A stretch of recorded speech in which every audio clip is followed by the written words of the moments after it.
Hello, and welcome to today's mhealthintelligence.com webcast, sponsored by Frozen Mountain. Best practices for creating complex telemedicine video software workflows. I am Lindsay Carlson, Vice President at Xtelligent Media and moderator of today's presentation. We will begin with a presentation by our speaker and conclude with a question and answer segment. Audience members can submit questions at any time during the webcast using the question tool to the left of their screens. For all technical matters or difficulties, click the Help icon at the top right-hand corner of the screen. A recording of the webcast will be made available following this presentation. First, I'd like to thank our sponsor, Frozen Mountain. Frozen Mountain provides cross-platform web real-time communication SDKs, server stacks, and services that allow your organization to incorporate live video, voice messaging, and more into your applications. With 10-plus years of experience and a passion for innovation, we pride ourselves on providing our clients with the very best in real-time communications technology. Now, I'd like to introduce today's speaker, Jared Venema. As Frozen Mountain's CEO and co-founder, Jared is passionate about applying real-time communications technology to find innovative solutions to challenging business problems. With over 18 years in the field, including roles at DuPont, Siemens, and Prosperity Software Solutions, Jared holds computer and electrical engineering degrees from North Carolina State University. With that, I'd like to hand the floor to Jared to begin our webcast. Thank you, Lindsay, and welcome everybody. Thank you for joining us today. I'd like to just kick off this discussion right at the beginning here just to give you a little bit of background about Frozen Mountain. Lindsay's already talked briefly about us, but I'd like to give you a little bit more background. We were founded in 2008, so this year we're actually celebrating 10 years of service. We have 400 customers in 51 countries and extensive experience in real-time communications software, enabling developers to deliver custom solutions to complex telehealth workflows. We're experts in low-level audio, video capture, processing, transcoding, transmission, and we do this every day. This is our bread and butter. So just to give you a little bit more context here, we are actually in a number of spaces, telehealth being one of them. We're also in customer service, remote education, telecom, and app development spaces. It's very interesting, though, because those components actually all apply to some degree or another in the telehealth industry. Customer service can be very easily seen as what the nurses do when they're dealing with patients coming in. Remote education can be sessions for remote learning for teaching hospitals. Telecom obviously applies when you're integrating existing solutions that are already deployed to your hospital networks. And application development, of course, is very common in the telehealth industry as well. So while we are focusing today on telehealth, all of these different verticals that we call out as ones that Frozen Mountain focuses on realistically have some tie-ins with the telehealth industry at its core. So I'd also like to give you a brief overview of some of our telehealth customers. We have numerous other ones besides these, some of which we actually can't tell you about due to non-disclosures. We've gotten some permission from a few of our customers to talk to you about them. So just giving you a quick overview here, we've got TytoCare, Spectrum Medical, Main Care Solutions, Steris, Appenux, and Guru MD. I'm just going to especially call out Guru MD here because we actually have a case study that we just did with them where they went through the whole build or buy kind of situation and ended up going with some interesting solutions. I'm not going to get into that here, but I would encourage you to read the case study. We're going to send you a copy of that after the presentation. There's some very good information in there. So let's talk about the real-time need. Why are we doing real-time communication? Telemedicine has historically been asynchronous and or expensive. Typically, when you're looking at the history of telemedicine, they're talking about something that gets uploaded, processed asynchronously by a consulting physician, re-uploaded back, the referring physician gets the results back, and there's some sort of 24-hour type lag going on. That's what telemedicine has typically meant in the past. But with the advent of mobile devices and high-speed internet becoming very generally available, it's accelerated the adoption and distribution of synchronous audio-video-based telemedicine. And patients are starting to get very high expectations for immediate access to their primary caregiver. And on top of that, doctors have never been more in demand than they are today. They've never had to multitask as much as they do today. And a lot of times that means that their attendance is at a particular location is cost prohibitive. So we end up looking to this real-time audio video as a potential solution to that underlying problem. Okay?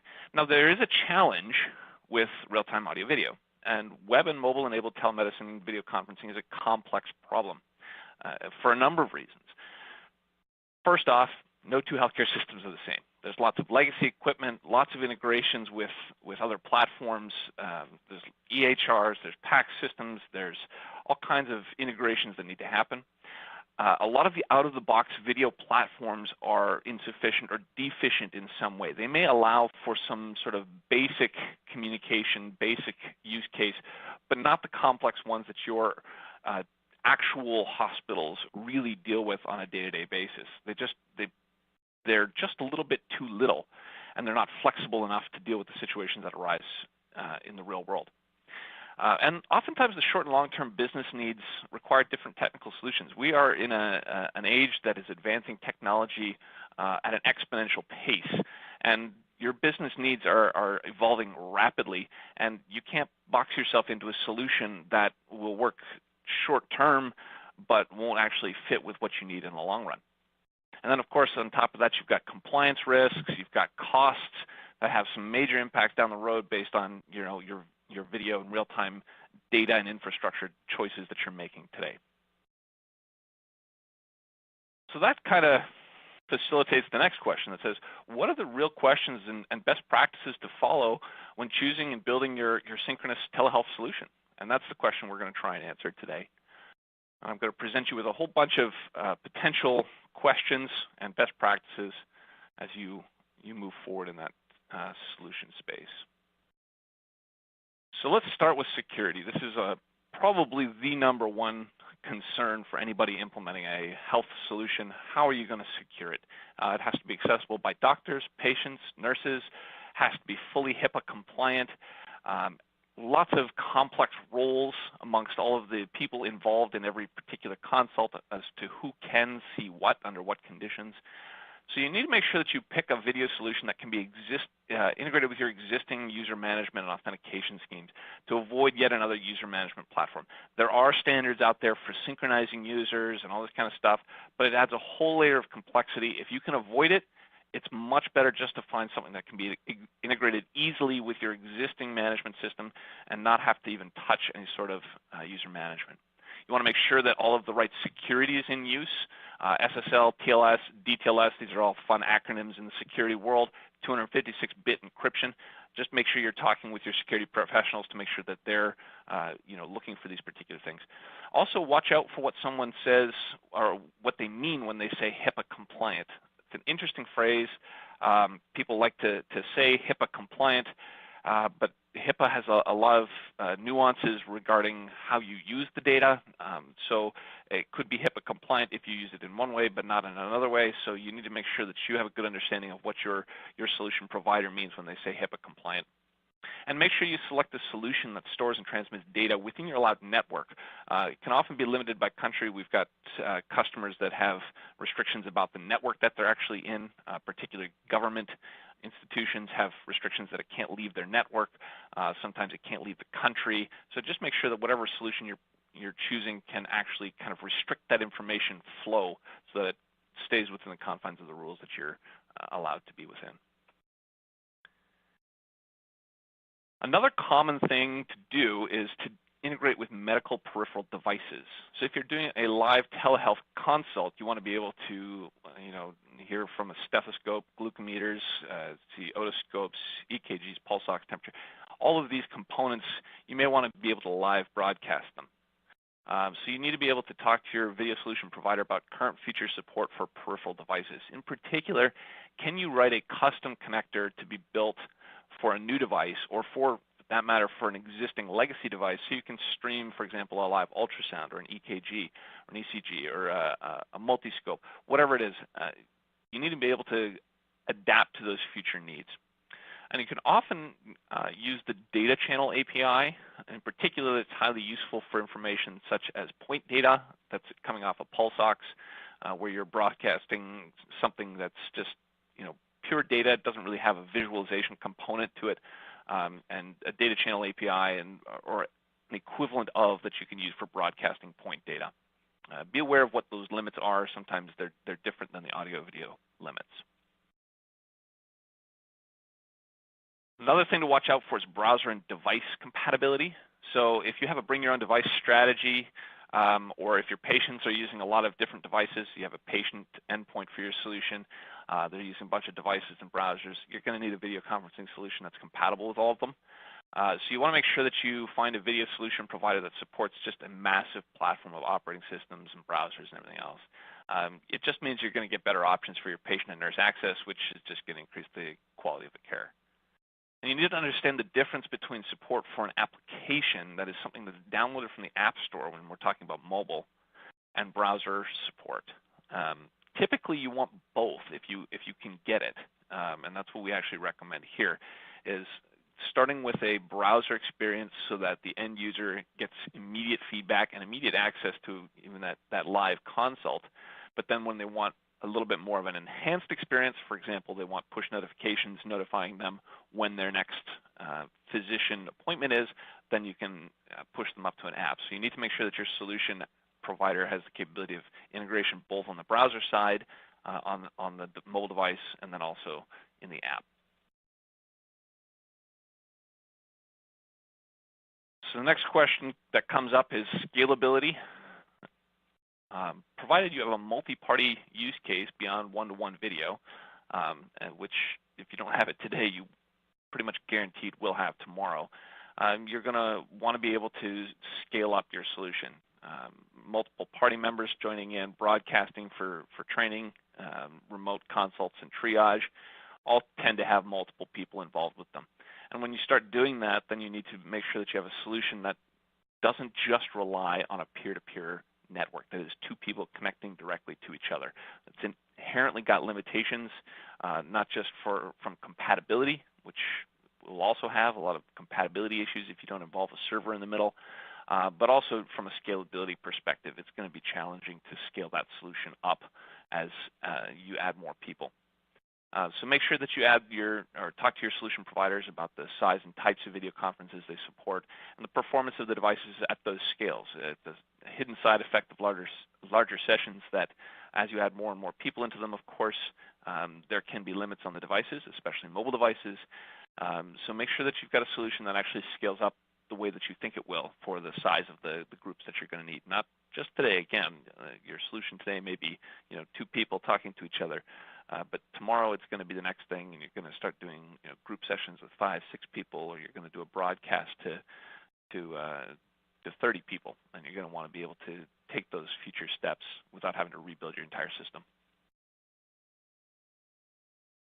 All right, a big question that comes up for healthcare is integration.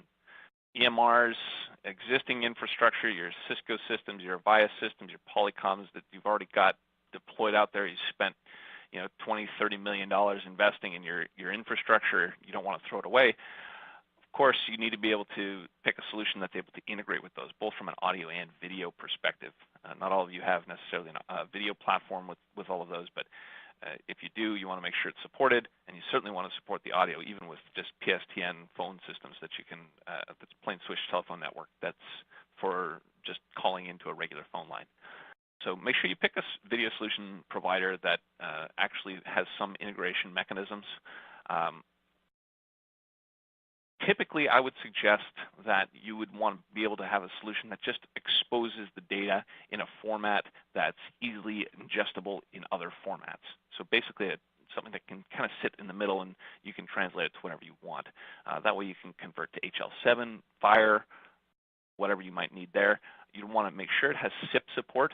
Whatever solution you've got needs to have SIP support. That'll get you PSTN, and for the most part will get coverage on your existing infrastructure, Cisco, Avaya, Polycom. Anything built in like the last 10 plus years-ish should have SIP support.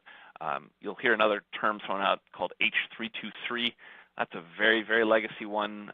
It's pretty much H323 and SIP these days. So, and SIP is the newer standard that most people are following. So I would suggest that that would probably be the most important, although H323 would be a nice fallback if they've got it. And you want to be careful that you don't box yourself into an out-of-the-box platform. Tying back to what I was saying earlier, a lot of the solutions out there are very much it's a meeting. You have two people, they can talk to each other, the session ends, and you're done. You want to make sure that whatever you're building actually integrates with the rest of your infrastructure. There's a lot of healthcare systems out there that have boxed individual components where you end up with patient data in point A and point B and point C and point D, but it's not integrated, which means data gets missed, which means things get lost, and that just ends up with a poor experience for the patient and worse outcomes. So make sure that whatever you pick has that capability of integration, in particular, like I said, exposing the underlying data and SIP integration, and then watch out for the out-of-the-box platforms. Make sure that they actually can integrate with the way you need them to. All right, recording is a key component of a lot of systems, and you may want to record some aspect of the synchronous consult. So make sure that you ask how and where your recordings are stored. You need peace of mind when it comes to your data and HIPAA compliance. It's quite critical that you actually ensure that your data is being stored in a manner that does not put you at compliance risk. Again, that ties in with location information, so that make sure it doesn't leave your country, and that can very much include your cloud providers if you're looking at that kind of an option. Make sure that they're storing data in the location that you need them to, not just their, whatever their cloud location happens to be. And you also want to make sure that the recording package supports individual video stream recording and flexible mixing of multi-party sessions. It gives you the option for reviewing the whole session, but also ensuring that each patient's data can be uniquely identified, so that you can actually store the results of a single patient conference with that single patient's record.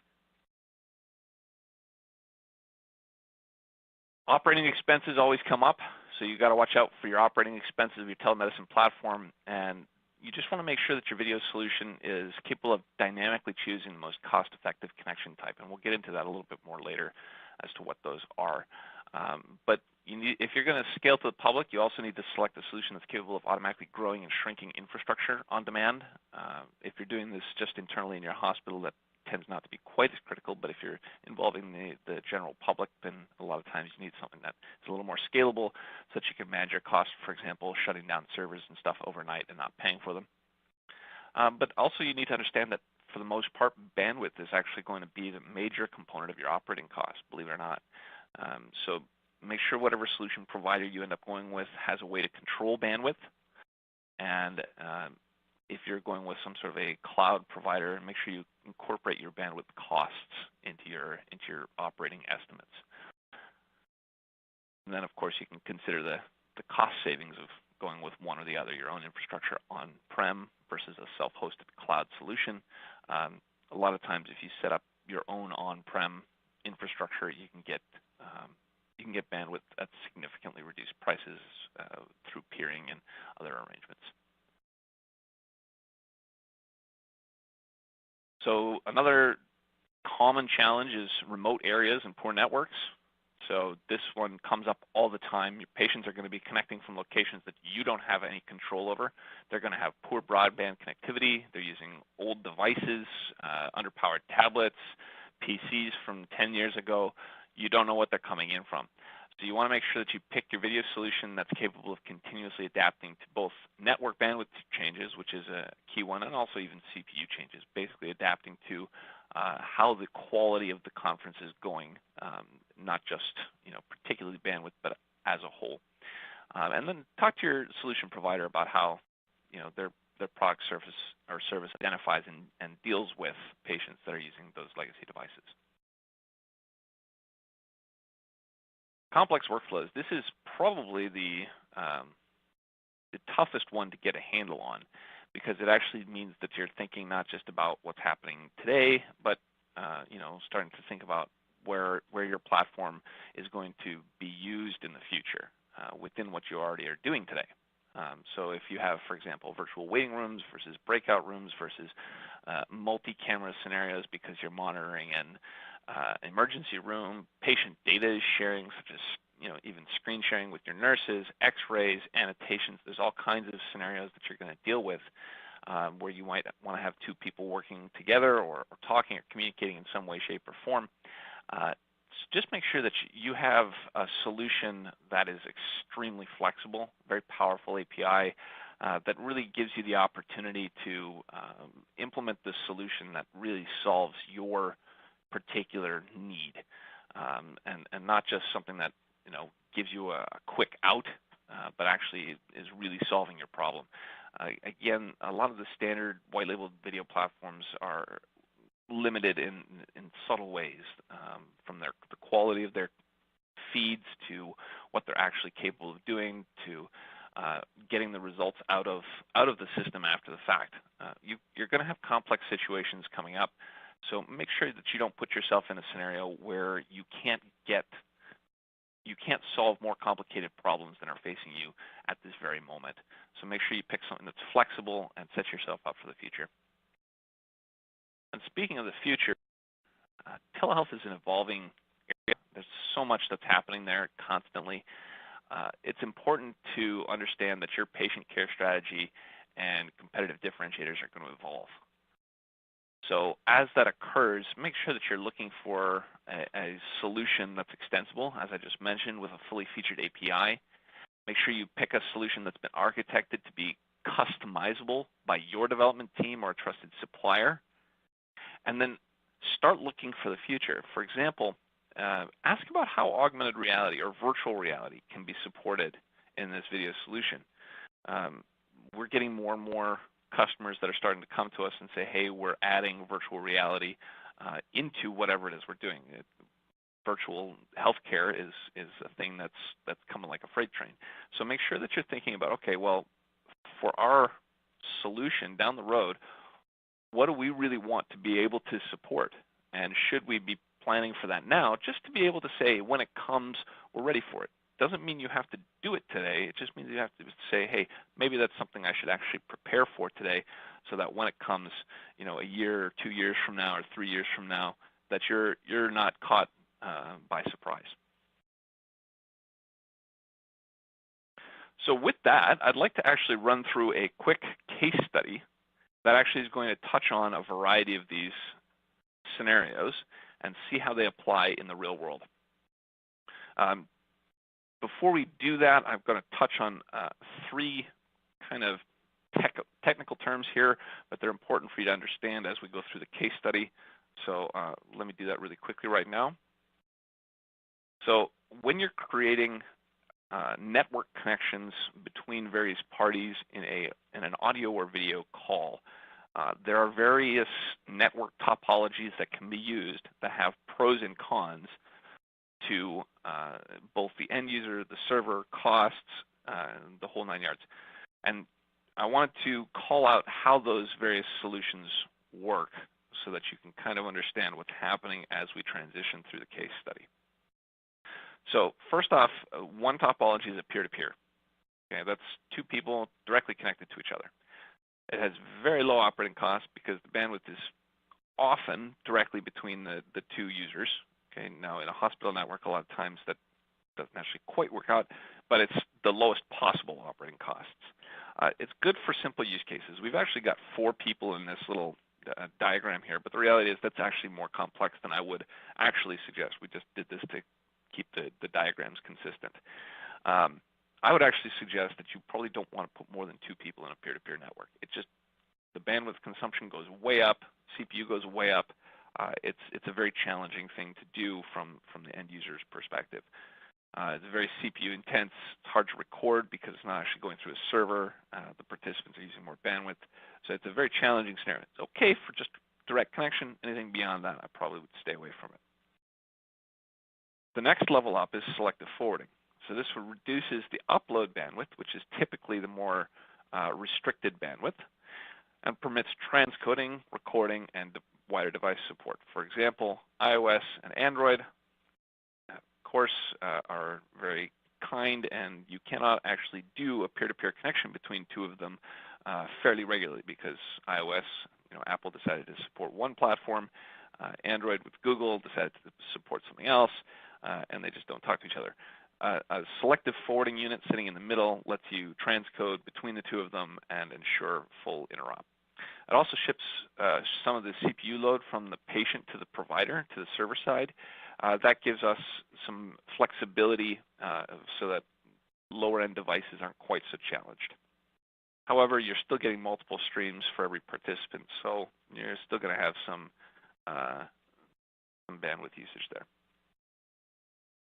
The third option is a multi-point control unit.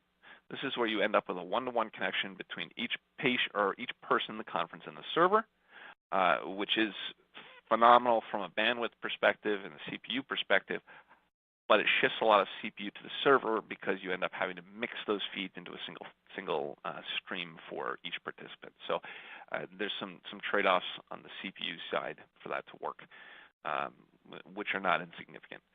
That said, the bandwidth trade-offs are great if you're dealing with somebody in low bandwidth or poor network conditions. So with that, let's roll through this case study. It's a bit contrived, I'll go ahead and tell you that, but we're doing it to kind of show where all of the scenarios fit in. Any one of your individual use cases would probably have portions of this. I don't think it's highly likely that anyone would actually have all of them. However, we're going to go through it this way anyway. So we've got a nurse, and the nurse is remotely monitoring her patient. And you can see here that she's got a nice little connection. It's running. We've got a data feed going from the patient live, fed up to the nurse's monitor there, where she's keeping an eye on things. So you can see here that we've got some medical peripheral device data integration, whatever that feed is, whether it's a pulse ox or whatever. Just feeding up some information up to the server where the nurse can monitor. Okay, so that's step one. You immediately have that live feed. And the system detects an abnormality in the patient's vital signs. So, well, that's not good, right? So what does she do next? But begins a video call. So she pushes a button. She's on her computer at home, maybe at her home, maybe at her desk, or the triage station, whatever that is. She places that call. There's a nice secure audio-video connection using SSL, TLS, DTLS, 256-bit encryption, at the very least. So there's a whole, we actually probably should update this. There's even higher bits of encryption. We should be doing 2048 at this point. But there's a connection happening here, and the nurse and patient are communicating. And she realizes that she needs to bring in a primary physician. She needs to talk to the doctor. So she immediately pushes a button, places a call to the doctor, who joins in. So now we've got a selective forwarding unit sitting in the middle, forwarding data all around, keeping the network bandwidth usage reasonable. Maybe getting a little larger as we've got 3 people. It's not unbearable by any stretch. Mobile devices should be fine, and we begin recording the session as well. That's happening on the server side. Primary physician says, I need to grab a specialist for this. And so he calls in the specialist buddy to get some advice, and the nurse is still monitoring the whole situation. The specialist is now involved in this whole conversation. We've actually got a pretty complex workflow here. We've gone from the nurse, or from the patient to the nurse back to the patient, nurse out to the primary physician, and the primary physician involving consulting physician. So you can see at this point, we've actually got a fairly complicated workflow going on here. The nurse then establishes a video consult. Oh, sorry, gone backwards here. So our consulting physician now says that the patient needs to be transferred to the hospital immediately. So what happens is we place a SIP call over standard telephone lines, goes out to the ambulance, places a call. Ambulance is now coming in. That data also needs to get transferred to the hospital so that they know what's coming, so that they can be prepped for the patient when he arrives. That's going to go out over HL7 or FHIR.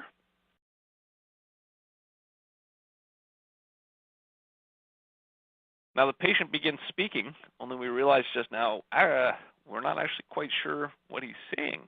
So that's not good. So we have to invoke a translation assistance, and a remote translator joins in from a rural community. So this poor network now, from this rural community network, is now being handled, and we actually have in a hybrid scenario here where we've got selective forwarding going on to a few of these people on a good network, but we've actually got a mixed feed going out to this gentleman who's on this poor network in a distant location. The whole thing is still all tied together. We've got SIP, we've got HL7, everybody's able to see each other, not a problem. And it turns out that the patient was actually asking for his family members. So the patient's family members now are invited and join in the video conference via a web browser, and they're coming in off who knows what device because they're coming in from a place that we don't know. But at that point, you can see we've actually got browsers coming in, mobile devices coming in, remote locations, secure connections, SIP interop, devices streaming, and this is, very complicated scenario, but, maybe not completely out of the realm of possibility. Now we can make it a little bit crazy, and let's say we want to broadcast the whole scenario to a teaching hospital because there's something unusual going on here, and we need some training, so we can broadcast the whole thing to the residents and scale it out to whatever large audiences, simultaneous sessions you want to be able to support here.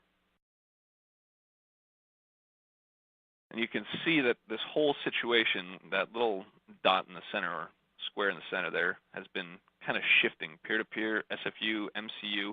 The audio and video connection topology is dynamically changed depending on the number of participants, their connection quality, what capabilities they have. So it's a cost-optimized infrastructure to allow us to present this solution, complicated as it is, and still support all of these people in a cost-effective, usable, patient-centric manner. So here's this whole list. We're talking about a situation that needs to be secure with device integration, massive device capability or compatibility, scalable with lots of integration options, recordable, reasonable expenses, supporting poor networks and remote areas, and complex workflows. And you can see in this one situation where we've hit every single one of those. So of course, now that we've gone through that, I want to introduce you to our solution to these problems, which is LiveSwitch, which really does it all. Our solution integrates with existing user management authentication schemes uses SSL, TLS, DTLS. We have device integration capabilities. We actually have the ability to add support for whatever you want. We've had people do as much as literally capturing the device straight off some sort of an HDMI feed to be able to broadcast an entire monitor that they had from a legacy system they had bought 10 years before. Massive device capability. We support pretty much everything out there. Video conference scalability. Obviously, we've mentioned that we scale between peer-to-peer, SFU, MCU connections, depending on the number of participants, device limitations. A lot of application-type questions can come into that as well, whatever particular needs you have from an application standpoint. We have integration options. All of the underlying session data. There are hooks for all of the events that take place as people enter and leave the sessions, so that information can be broadcast out to your EHR or your PACS. We record the session. And we record them individually, each individual stream, so that the results can be tailored or stored on a per patient basis. LiveSwitch is capable of dynamically choosing the most cost-effective connection type, and it can be hosted on-prem or in a self-hosted cloud, and supports remote areas and poor networks by continuously adapting to network bandwidth changes and instabilities. Our topology, as I mentioned, supports all three possible scenarios: peer-to-peer, SFU, and MCU. Those are the three typical scenarios. We find most of our clients sitting in the middle for the most part, although, as mentioned during our discussion, if they want to reduce the cost for smaller connections, we do the peer-to-peer, or if they're dealing with particularly stringent requirements on devices or networks, oftentimes the MCU is very useful. And LiveSwitch really has unparalleled flexibility. You can do it on-prem, private cloud, device integration, data streaming, voice, video, chat, text chat, and messaging. I'm not going to go through the whole list here, but we also have some things that we didn't even cover in this scenario or this discussion. For example, annotations. We fully support annotating on both video feeds and things like images, so you can actually annotate together with somebody else. We have massive, massive platform support. So whatever device you want to support, we pretty much cover it. Very scalable and an incredibly powerful API. And we do actually have support for some of those newer AR, VR devices, including things like the HoloLens and the Rift. So we also have a professional services team. I'd just like to touch on this. We do assessments for you, so we can actually just do an architecture assessment and a project plan and budget. So we will actually just look at your architecture, what you currently have, what you want to get to, and help you decide what pieces you need, what pieces you can remove. A lot of times there's a lot of existing infrastructure that you can plan to remove in the long run, and we'll come up with an entire proposal for you for how to do that. Whether or not you choose to go with us is immaterial. We can still help you with the assessment. We provide fast starts if you have a dev team. We're happy to sit down with your developer and have them on site with us for a week, and we'll kick off your project, make sure we do some training. Most of the time our CEO or our CTO, will sit down in those conversations and actually spend some time training your developer. Or we do full projects. So we actually will do a complete telemedicine platform design, development, and integration. As much or as little as you want there. We'll actually even do the full deployment for you if that's what you would like to do with us. So if you're interested in applying some of these best practices, we can certainly help you do so. So with that, I'm going to turn it back over to Lindsay to ask some questions. Great. Thank you so much, Jared. We will now move on to the Q&A portion of the webcast. Audience members can submit questions using the question tool to the left of the screen. Jared, one question actually just came in while you were talking. How do you compare to Agora.io? So Agora is, I'm not actually positive. Let me just do a quick look here. I'm not sure of that one off the top of my head.